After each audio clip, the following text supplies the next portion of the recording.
First, adults and teens process unfamiliar stimuli slowly. I take you in a downtown area with a roundabout. Or I take you in the downtown area with a 5-lane roundabout. Whoa, we've only done a 3-lane roundabout. That's 5. Whoa. Or that's a big downhill drop onto the expressway. Haven't seen that before. Or we're going down a hill, an upper hill, and there's a sharp curve in the start. Whoa, we haven't seen that before. So we each handle stimuli differently. Deeper thinking, enhanced reaction time by practicing harsh perception. I try to get you in the most difficult situations. I took some of you on a very curvy, narrow road. Soft shoulder. If you're stiff, you're going to fall off the road literally to the right. If you're smooth, you'll just glide around the turn, you come up and yield and look. I try to get you in different situations to really teach you balanced driving instead of driving straight. Real life example, a driver hesitates when a pedestrian suddenly steps out onto the road. It happens. More pedestrians are walking. We have more people riding scooters. Remember I told you that my coworker, he bought a electric scooter off of T-Mo. He rides from downtown about 15 miles, takes it all the way up to the school. And I'm saying, man, that's really dangerous. I'm careful. I ride on the sidewalk, sometime on the side of the road, okay? And he's trying to save us money to get a car. So more people are on scooters, those e-bikes. You see older people on e-bikes, and those things go 30 and 40 miles an hour. My day's going really good, Jay. You will like this. Listen. So you have to prepare for these conditions. Crosswalks. Practice when you get to the end of your block. Pause. Look left. Look right. Look again. Pause. Pretend there are kids there. Go to your school parking lot. Pause. We know teens run stop signs. Next, coordination issues. Okay? Coordination issues could be steering, could be braking. A lot of people in the beginning struggle. And if you struggle with lane control, you're going to be drifting to the right. You're going to be drifting to the left. So how would you handle someone who has coordination issues? Maybe you're driving your grandmother who just had a stroke.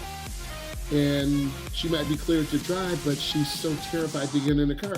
Let's fast forward, pretend you're 21. You love your grandma. You want to get her back on the road because your whole family loves her, but she can't keep the car straight. How are you going to coach her up? What are you going to do? You can't scream at her. The whole family will kill you. You can't grab the wheel. That's your grandma. How will you help her? How will you support her? See, I'm switching the roles right now. What would you do if your grandma just had a stroke? How would you help her regain confidence? Grandpa's screaming at grandma, right? You're 21 now. You're the big cousin in the family, right? Grandma called you. Can you help me go driving? Grandma, sure. She helped you when you were little, gave you $1, fed you. Grandma, of course, none of the other cousins want to help her. We're too busy. Okay? Your grandparents love you. So how would you coach your grandmother? What would you do? Okay? I want you to type in your information. I want to see. Oh, can I use the bathroom? Yeah, go ahead. Okay? How would you help your grandma? Open your heart up. I want to know I have people with heart right now. Okay? If my grandma was still alive, I'm like, Grandma, I'm coming over now. I'm going to back the car out first, Grandma. I'm going to back the car out. And then I'm going to get you in. I'm going to put that seatbelt on you. I'm going to move that seat up just like I do all you guys. And I'm going to make sure she can move her foot from the gas to the brake. You feel me? I'm going to make sure she can see over the stump. Grandmas are really short.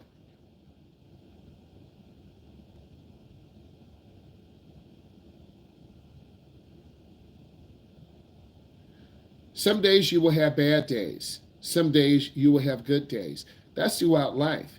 Some days I have bad days teaching. Some days I don't feel good. This morning I got up earlier. I got to school about 10 minutes earlier. I was chilled. Okay, later this week, it's hard before Christmas break. It's hard. Okay, I'm trying to get to sleep earlier. I'm trying to get more mental rest because all next week, guess what? I'm driving all of you, and I got to be 100%. We are going to be happy the school is out, but it's a bigger responsibility. Okay, so how would you help grandma? I'm thinking of my grandmother. She's a tall grandmother.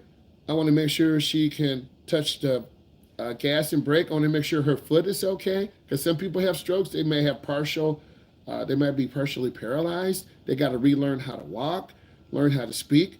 My grandpa had a stroke. He wasn't able to drive anymore, and then he lost his speech. He was kind of mumbling a little bit, but as time, and I'm sharing a true story, but we kind of understood what he was saying. But think how he felt. Think how he felt. I would give my grandma. I'm gonna say, Grandma. I'm gonna take the car up. We will get in the car together. I'm gonna back it out of the driveway because that's the hardest thing for seniors to do sometime. And then I'm gonna get over to the school parking lot. And then we're gonna switch. And I want to make sure she can touch the brake and gas. I want to make sure she's comfortable. And then I'm gonna say, okay, Grandma, let's put your foot on the brake. Let's put in drive. Let's go in squares. Let's see you steer. Let's see you look. Let's see you turn. Right? Because that's your grandma. You're 21, 22. You got your license at 16 or 17, 17 to 18, 18 to 19, 19 to 20, 21. You 4 years in. Okay? You want to make sure your grandma's okay. And then your mother might not be able to because she's got to work. And then you're going to call or text Mom. Mom, she did pretty good. She was a little nervous pulling on the main road. She's not ready yet. Okay? But we got her in the car because a car is independence, man. So that's real right there. Okay? Also, if the car breaks down, you want to break down tasks. Okay, Grandma, let's have you pull in and park. Turn the wheel.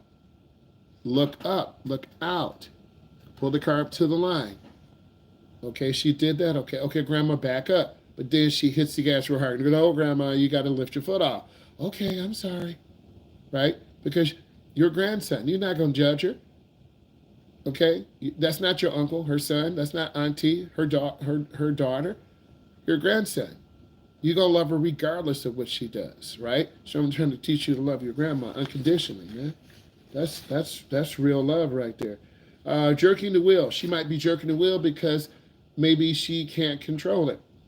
And that's why that doctor's clearance is so important. And you might be the one to take her to a doctor's appointment. That's real right there. That's real love. And you do it because that's who you are. You don't do it for money. You don't do it, you think you're going to get something in the end. You just help. And you love your grandma. And you will fight for your grandma. You want to make sure she's okay.